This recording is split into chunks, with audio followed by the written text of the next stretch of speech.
Mga kaibigan, yung init dito sa amin, no? Pag aabot pa ito ng Biyernes Santo, siguro magdalawang buwan na, no? So yun yung problema sa amin dito ng mga farmers or magsasaka, yung mambubukid na katulad ko. Hindi lang ako mga kaibigan, marami pa. Subalit hindi ko po sila yung binablog ko lang yung daily daily vlog or daily yung buhay probinsya. So ito yung mga ah, sistema ngayon dito sa amin itong panahon mga kaibigan. Grabe yung mais namin hindi na inulan.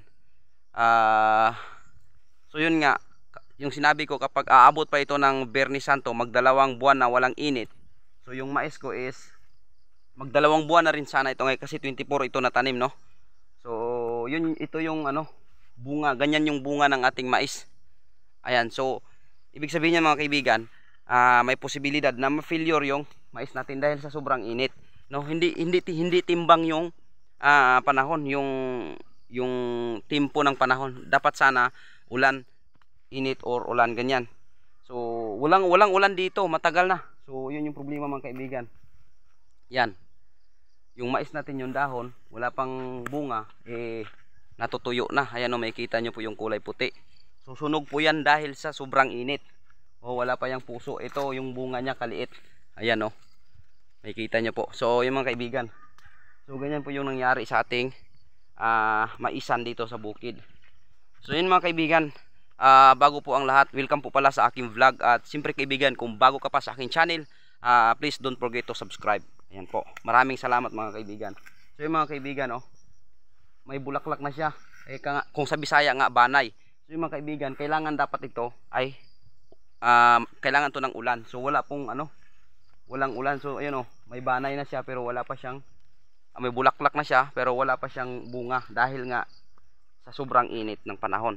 Kapag ganito kasi mga kaibigan, kapag may bulaklak na yung mais mo, is kailangan na yan ng ulan. So wala, grabe. Kapag maabutan pa ito ng Biyernes Santo dito sa amin, mahal na araw, yan, siguro magdalawang buwan na or sobra pa. Grabe yung init.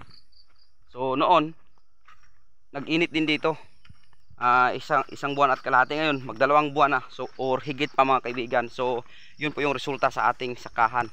So sana po hindi po lahat na maging ganun, no? Dahil para makabawi po tayo sa ating in-apply na abono or fertilizer. Kasi mga kaibigan, bali dalawang beses sana ito abunuhan, pero naabunuhan ko lang ito ng isang beses, no? Dahil kinapos po tayo sa ating abono or fertilizer. So yung mga kaibigan, dapat ito applyan sana ito ng sulfate at urea, yung pang palaki ng puso o pang talaga pang kumbaga sulit yung bunga ng mais. So yung mga kaibigan, medyo kulay dilaw na yung ating maisan, hindi na siya green masyado. Iba talaga noong mga nakaraan kong vlog, yung mga video ko, no? Iba talaga kasi nga yun, kasi templado yung panahon, ulan tapos init. So ngayon mga kaibigan, wala nang ulan. Grabe mga kaibigan. So sana pagdating ng araw or bukas or sa susunod na linggo, sana uulan, no? Ito yung natin dito. Itong iba nating tanim, ayan.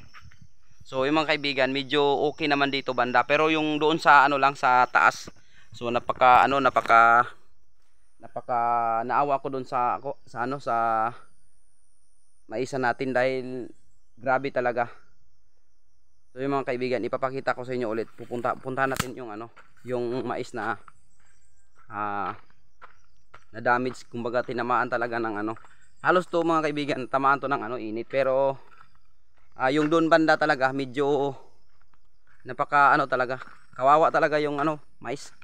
Yung mga dahon is nagkulay puti na dahil nasunog na siya sa sobrang sa sobrang init, no? Grabe, napakainit dito sa amin, dito sa Mindanao. Ayan andun sa taas mga kaibigan. Pakita ko sa inyo. Alright.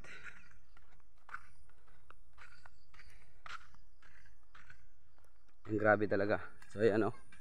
Ayan, makikita nyo yung kulay puti na dahon. Sunog po yan dahil sa sobrang init. Ayan.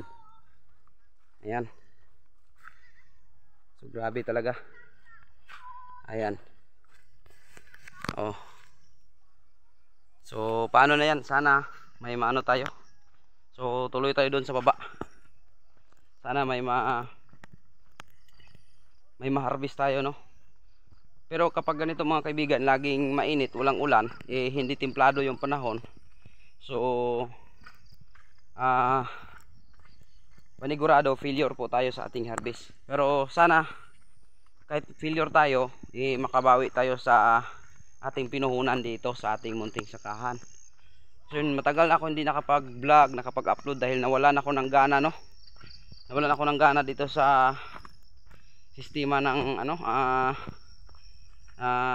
dito sa buhay probinsya, ito sa mga resulta ngayon sa ating tanim na mais. Eh lalo na siguro kung magtanim tayo ng gulay dito, eh malayo pa naman yung tubig dito, yung igiban. Hindi talaga kaya diligan, no? Matutuyo talaga yung lupa.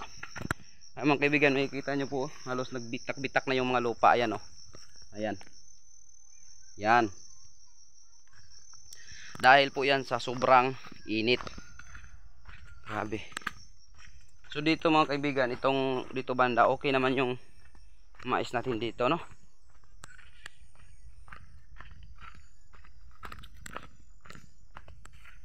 So dito nilagyan natin to ng harang para hindi nadaanan ng kabayo. Yan.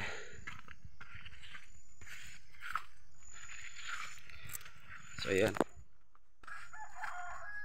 Oh, makikita nyo mga kaibigan, medyo kulay dilaw yung banda dito. Ayan oh. Oh, halata talaga na hindi na naabunuhan ng pangalawang bisis. Isang bisis lang to naabunuhan. So yung mga kaibigan, hindi nawawala na yung ano niya, taba. So ang mais kasi dalawang bisis, tatlong bisis yan abunuhan, no? Ito kailangan na ito ng ito. Ayan oh. Ito yung ano niya oh, napakaliit ng bunga niya dahil mainit, sa sobrang init, tapos hindi pa naabunuhan ng dalawang bisis. So kasi kinapos tayo sa ano, abuno. Ayan. Pero sana may ma-harvest tayo, makapag-harvest tayo kahit ano lang. Makabawi tayo sa puhunan natin sa ano, abuno. Right? Para makabayad tayo sa mga na utangan po natin, no? Akala ko nung una mga kaibigan, tsatsamba tayo dahil napakataba ng tanim natin na mais. Grabe ang taba talaga. Pero nung nagbanay na, yun sunod-sunod na yung init, wala ng ulan. Kaya ito yung resulta ngayon. So dito sa banda sa ano, sa may gitna, okay naman yung mais dito. Ayan. Makati yung ano, mais. Ayan oh. So diyan sa taas. Yan. Ayan. So yung mga kaibigan, pauwi na tayo doon sa bahay kubo natin. Ayan, daanan pala dito, may daanan dyan oh.